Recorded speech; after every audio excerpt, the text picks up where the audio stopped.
Good afternoon. I'm Rick Holgate. I think I know most of you. I've been involved in ACT-IAC for almost 12 years on both sides, first as a government CIO and most recently as an industry member.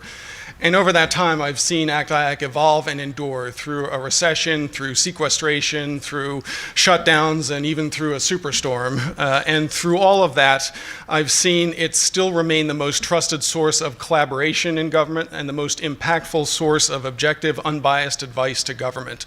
And I think there's certainly evidence of that with the active participation from senior government leaders like Margie Graves, Suzette Kent, Leslie Field, and Margaret Weichert. That's a great sign of our continued value. But we can't become complacent. I think we're all aware of the scarce industry resources, some of the recent mergers that have happened with ATARC and GuyTech, for example, so we need to remain vibrant and relevant. I think certainly the selection of Dave Wintergren as the new CEO represents a great new opportunity to continue to keep the organization moving forward and ensuring its continued value, vibrancy, and relevance.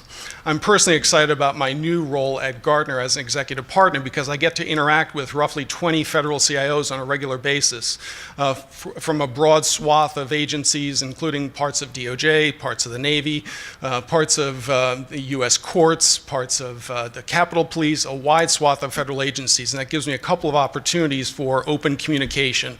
So one thing, it gives me an opportunity to hear from them what their concerns are, what their challenges are, to make sure that we're addressing all of those actively. And it also gives me an opportunity to convey to them some of the opportunities that ACT-IAC represents in various forms, both in terms of events, communities of interest, professional development, the Institute for Innovation. That gives me an open dialogue with federal executives and CIOs.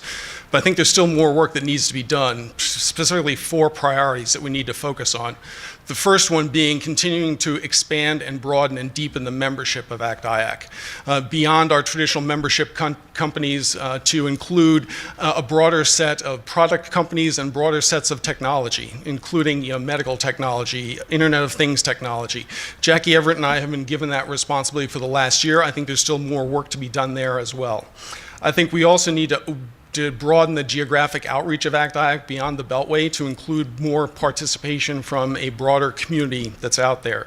Third, I think we need to continue to revisit the concept of our conferences and events. Imagination 2018 was certainly a great transformational year, but that's a stepping stone as opposed to an endpoint. We need to continue that evolution. And fourth and finally, I think we need to continue adding mission and functional portfolios to our structure. We did that this past year with healthcare.